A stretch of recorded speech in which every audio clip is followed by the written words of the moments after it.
Why are Western defense experts quietly studying Pakistan's jet strategy?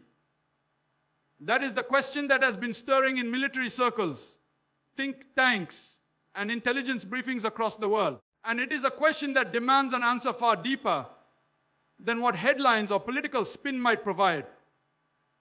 Because the answer is not just about machinery or engineering. It's about vision. It's about resilience.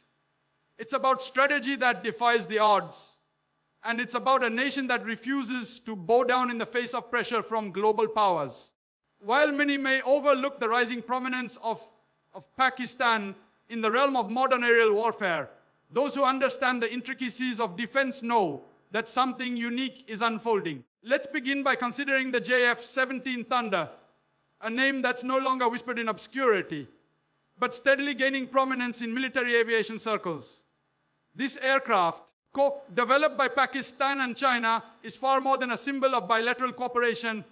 It is a strategic tool built with affordability, adaptability, and autonomy in mind. While many countries pour billions into fifth-generation jets that are costly and highly dependent on foreign parts and maintenance, Pakistan has chosen a different path, one that is sustainable, one that is intelligent, one that aligns with the principle of self-reliance. And make no mistake, the world is watching, not with loud proclamations, but with silent notepads and deep analysis. What makes Pakistan's jet strategy so intriguing is not merely the technical aspects of the aircraft themselves, but the broader doctrine behind their use. Pakistan is not aiming to match the West plane for plane, missile for missile. Instead, it is leveraging the principles of asymmetric warfare, cost-effective production, and localized manufacturing. The idea is simple: don't compete with your adversaries where they are strongest. Compete where they are weak. And in doing so, shift the balance of power using intelligence and insight rather than brute financial force. The West is built on a model where billions are spent annually just on the research and development of advanced jets. But with such investments come vulnerabilities. High costs mean fewer jets. Complex maintenance requirements mean longer downtimes. Political red tape often hinders timely deployment. Pakistan, on the other hand, has embraced a modular, practical, and agile philosophy. The JF-17, for instance, can be maintained with far fewer resources and deployed swiftly in varied terrains, from high-altitude zones like Skardu to naval bases along the Arabian Sea. This adaptability sends a clear signal: this is not a nation preparing for symbolic shows of strength. It is preparing for real-time, real-world contingencies. And here is where it becomes even more intriguing. In an era dominated by technological monopolies and licensing restrictions, Pakistan is not only developing its own jets, but customizing them to fit indigenous combat needs. Whether it's the integration of beyond visual range missiles or the upgrading of radar and electronic warfare capabilities, the emphasis is on strategic independence. That is why Western defense experts are not only looking at the jets, but at the broader ecosystem. How is this being funded? Who are the minds behind the avionics? What alliances are quietly being formed around these capabilities? Another layer to this conversation is geopolitical. Pakistan is situated in one of the most volatile and strategic regions on Earth. Bordering China, India, Iran, and Afghanistan, it occupies a crossroads of global interests. For years, this positioning has subjected it to intense scrutiny, pressure, and even covert sabotage attempts. But despite these challenges, the country has managed to establish and grow its defense production capabilities. Not through grandstanding, but through quiet progress. Not by relying on global powers, but by building partnerships of mutual respect and shared interest. It's worth noting that several countries in Africa, the Middle East, and Southeast Asia have expressed interest in acquiring the JF-17. Not just because of its price tag, but because of what it represents: a shift away from dependence on Western military exports. And that, more than anything, has rattled the status quo. When nations see an alternative that is affordable, functional, and politically unshackled, it creates ripple effects. Suddenly, monopoly suppliers in the West are forced to reconsider their pricing models. They are forced to answer tough questions about why their jets cost 10 times more, and why nations that previously depended on them are now looking east. This is why the strategy matters. Pakistan is not just building aircraft, it is building sovereignty. In the realm of military doctrine, this is called strategic deterrence. When a nation possesses credible means to defend itself, it forces even the most aggressive powers to think twice. And when that deterrence is affordable, scalable, and domestically supported, it becomes not just sustainable, but powerful. Western analysts have always tried to study their adversaries and allies alike. But with Pakistan, something has changed. The interest is no longer casual or speculative. It is purposeful, because the trajectory is clear. From drone technology to guided munitions, from radar systems to electronic warfare, it's not just one jet or one factory. It's an entire defense posture built to withstand modern threats. Let us not forget the psychological aspect of this strategy. When a nation repeatedly demonstrates that it cannot be subdued by sanctions, cannot be silenced by propaganda, and cannot be dismantled by foreign dependence, it creates a sense of unpredictability in the minds of those who wish to dominate it. That unpredictability, when managed wisely, becomes a weapon in itself. And that is exactly what is being studied. The doctrine of defense through resilience. The idea that a nation, even with limited resources, can become a regional force by combining strategy, faith, and science. And let us also address the moral underpinning. Defense is not about aggression. It is not about expansionism. True defense is about ensuring that sovereignty is respected, that lives are protected, and that justice is maintained. When you build a jet not to conquer, but to defend, not to intimidate, but to secure peace, you are operating on a higher ethical plane. And that is something that is rarely mentioned in mainstream analysis. But it is understood silently by those who truly study strategy. Now let's think forward. Where is this heading? Pakistan has already begun work on the Block-a-Thigh version of the JF-17 with enhanced radar, stealth features, and advanced weaponry. The country is also exploring fifth-generation capabilities through its Project Azim, a blueprint for a stealth fighter that could rival those of superpowers. While many may scoff or dismiss such ambitions, history has shown us that determination backed by clarity of purpose has often outpaced sheer economic might. Western defense experts aren't just studying Pakistan for academic curiosity. They are doing so because they recognize the emergence of a new model, one that doesn't need to follow their playbook, one that isn't interested in being a client state, one that wants to shape its own path in its own region with its own identity. And therein lies the deeper lesson. A nation's strength is not measured only by its arsenal, but by its ability to adapt, to innovate, and to remain steadfast under pressure. Pakistan, through its jet strategy, is showing the world that when purpose drives policy, and when strategy is rooted in independence, then even the most entrenched global dynamics can begin to shift. So while some may continue to underestimate, while others may continue to question, the wise ones are taking notes. Quietly, carefully, because what they see is not just a machine in the sky, but a message from a sovereign people that dignity, resilience, and readiness are not for sale. That is the real reason Western defense experts are quietly studying Pakistan's jet strategy. And this observation goes beyond the cockpit or the runway.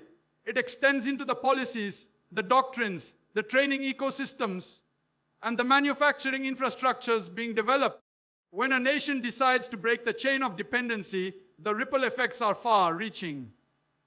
Pakistan is investing not only in jets, but in human capital. Its Air Force academies are producing skilled pilots who are trained not just in combat maneuvers, but in the principles of regional defense dynamics. Engineers and technicians are being groomed to handle upgrades, system integrations, and real-time modifications without waiting for foreign consultants or overseas parts. This is a slow but steady erosion of the leverage traditionally held by arms suppliers.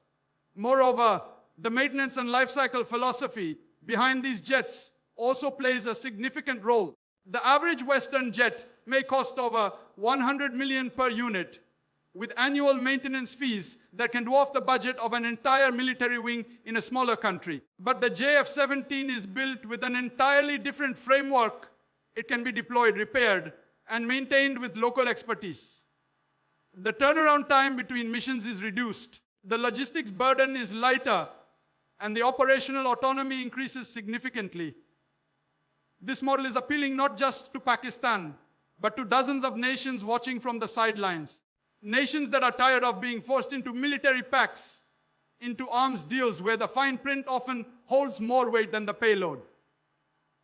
Think tanks in Washington, London, and Paris are aware of this. Their silence isn't indifference, it's calculation, because this strategy does not rely on hype or headlines. It works quietly, steadily undermining the long-held belief that military power must come with massive debt or dependence. It is teaching a lesson in minimalism, in extracting maximum value from limited resources. In military terms, it is a masterclass in force multiplication, where a system, when optimized, can deliver results far beyond its apparent capacity. There's also the cultural element to this strategy. Pakistan's approach does not seek to mirror Western military culture. It seeks to align technology with national values. The concept of martyrdom, of duty, of sacrifice, these are not just romantic ideals. They are embedded in the training, in the national doctrine. The pilots of these jets are not just flying machines, they are flying with purpose. And this intangible element, the will to defend, is often underestimated by those who calculate power in terms of payload or range. But history has consistently shown us that wars are not only won with machines, but with meaning. And so, while others expand their fleets with more expensive jets, more complex technology, and longer logistical chains, Pakistan quietly develops a fleet that is ready, responsive, and relevant.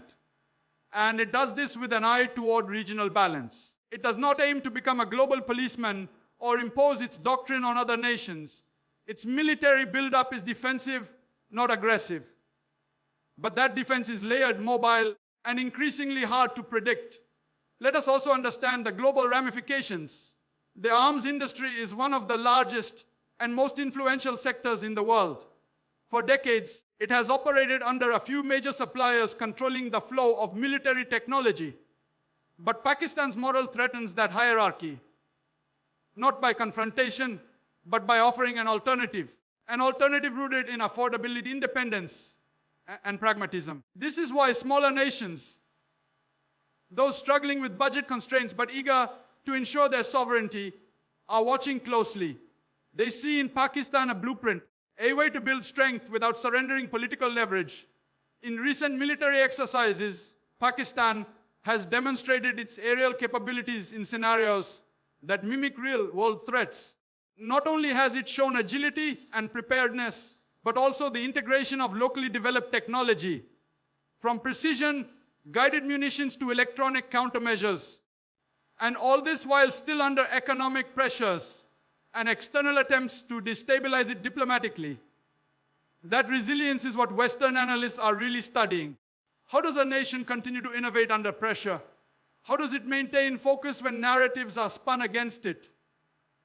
The answers are found not in press releases, but in performance. And there's a broader strategic shift that must be acknowledged. Pakistan's growing relationship with countries like Turkey, China, and even certain Gulf states is beginning to redefine defense alliances. These aren't transactional partnerships.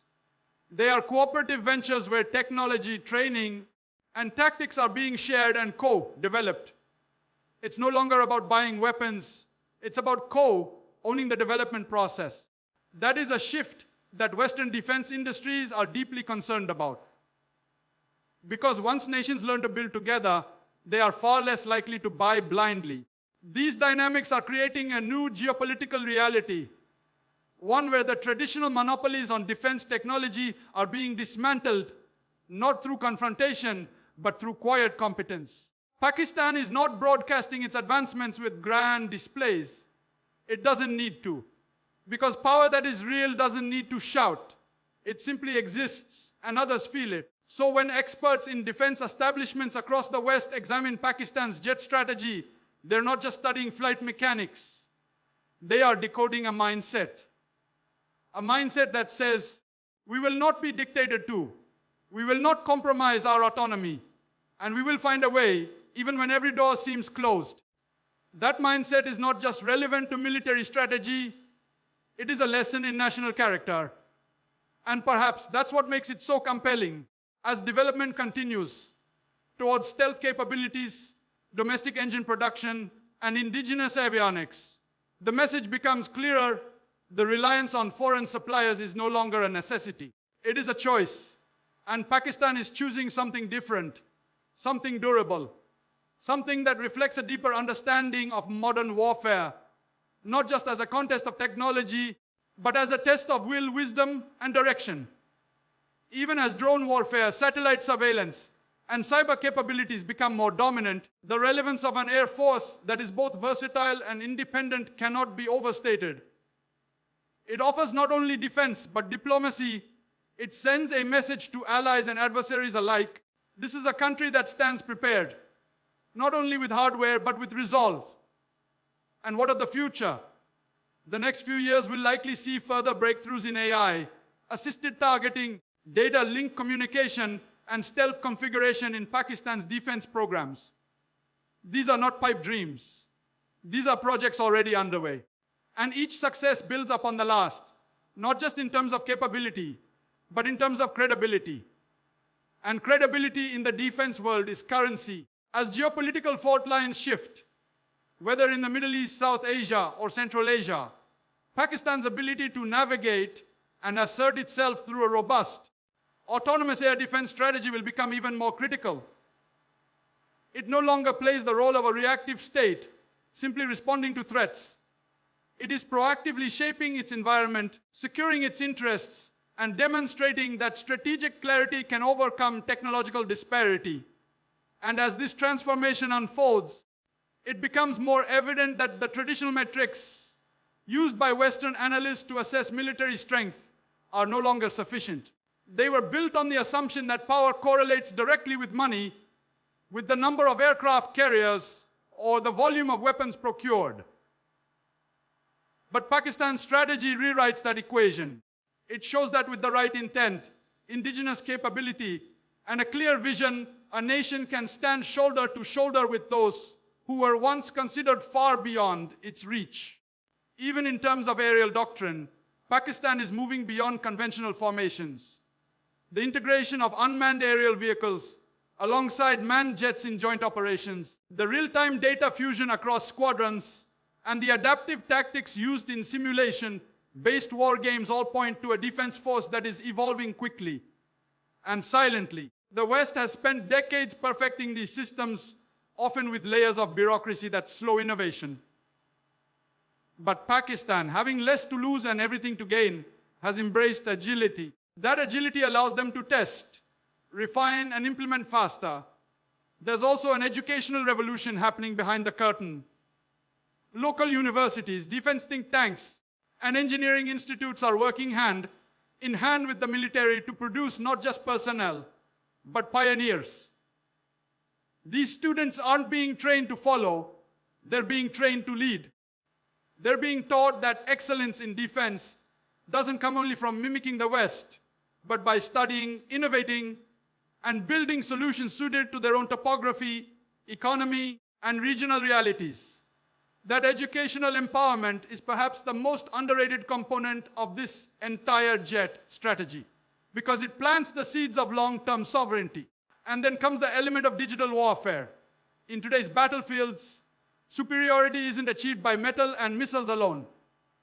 It's data, it's signal disruption, it's electronic jamming. And Pakistan is not standing still in these arenas. Indigenous advancements in electronic countermeasures, radar, jamming technologies, and signal intelligence platforms are emerging steadily. These are systems being designed not just to react to threats, but to neutralize them before they reach the airspace. This level of preparedness doesn't emerge overnight. It's the product of deliberate, patient, and intelligent investment that many overlooked, but which now is turning heads behind closed doors. Take, for example, the growing interoperability between the Pakistan Air Force and its naval and ground forces. This is where many developing countries fall short.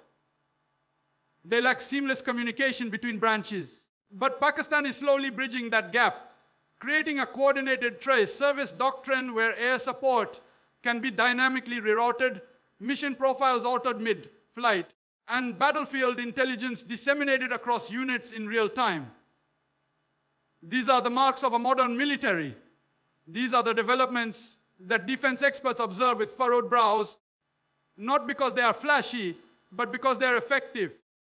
And while others may engage in aggressive power projection, stationing fleets across oceans, and setting up forward bases, Pakistan's approach remains regionally concentrated but strategically aware. It does not seek domination, it seeks deterrence. Yet this very restraint, coupled with capability, creates the most potent form of strategic ambiguity. That is, potential adversaries are left uncertain about the exact reach and readiness of Pakistan's aerial response.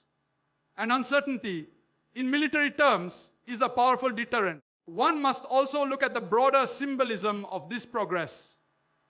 In a world where narratives are dominated by those with economic and media clout, Pakistan's quiet rise in the defense aviation domain represents something deeper, a refusal to accept imposed limitations. It challenges the stereotype of who gets to innovate and who merely follows. And this challenge is not rhetorical. It is practical, demonstrated on radar screens, in war games, and on export inquiry lists. Moreover, the scalability of the JF-17 and related technologies is turning heads. Countries looking for air superiority without the diplomatic strings that come with Western defense contracts are increasingly turning toward Pakistan's offerings. They see a nation that has managed to protect its skies, maintain operational readiness, and respond to real threats with limited resources. And they ask, if they can do it, why can't we? That question, though rarely voiced openly, is echoing in defense ministries around the world. Western defense experts are deeply aware of how paradigm shifts begin. They don't start with flashy announcements. They begin with a few key indicators: increased interest from developing nations, expanded joint training programs, signs of localized component manufacturing, and consistent upgrades on a single platform. All of these are present in Pakistan's trajectory. And when these indicators align, a tipping point is inevitable. In fact, Pakistan's model is becoming more than a defense blueprint. It's becoming a form of strategic inspiration, a way for countries caught between superpower rivalries to chart a middle path, a way to build meaningful, sovereign defense capacity without becoming beholden to any bloc. And that aspiration to be strong, independent, and respected is universal. That is why the silence from the West is not indifference. It is the stillness that often precedes acknowledgement. They are watching closely because they must. Because what is emerging is not a rogue outlier, but a potential new pole of defense innovation, one that blends region understanding with tactical foresight, a pole that does not seek conflict, but is fully prepared for it, a pole that does not claim superiority, but proves competence. And even as sanctions, restrictions, and subtle diplomatic pressures are applied to slow this progress, the resilience shown is unmistakable. In fact, it is that very pressure that has forced the acceleration of domestic innovation. The refusal to yield has created a feedback loop of adaptation. With every embargo, Pakistan has sought an alternative. With every denial of technology, it has responded with development. This too is being studied, not with admiration, but with unease, because it proves a simple yet powerful truth: a determined nation cannot be kept down indefinitely. The future of warfare is not just in stealth or speed, it is in unpredictability, in readiness, and in purpose. And as Pakistan continues to refine its strategies, integrate newer technologies, and build regional defense partnerships, it is positioning itself as not just a military actor, but a thought leader in modern asymmetric air strategy. And so the silence of the West is not born out of ignorance. It is born out of recognition. A quiet, cautious recognition that a new chapter in defense strategy is being written, not in the factories of Washington or the labs of Paris, but in the skies over Islamabad and the runways of Camera. Pakistan has not just built jets, it has built a mindset that no longer waits for permission to progress, a mindset that defies the logic of dependency and dares to be self-reliant, even in the face of global skepticism. This is not merely about weapons. It is about will. It is about a nation that, despite economic challenges and political pressures, has chosen to rise with dignity and precision. It is about engineers who work in silence, pilots who fly with purpose, and a people who understand that sovereignty is not granted. It is earned, protected, and, if necessary, defended with everything they have. To those who doubt, let them watch. To those who whisper, let them take notes. Because the real battlefield today is not just in the air, it is in the realm of belief. Belief that even a nation underestimated and encircled can become an example for others. Belief that you do not need to be the richest to be respected, nor the loudest to be heard. You simply need clarity, courage, and commitment. And Pakistan has all three. That is why the world is quietly watching. And that is why the future, despite all odds, is silently shifting.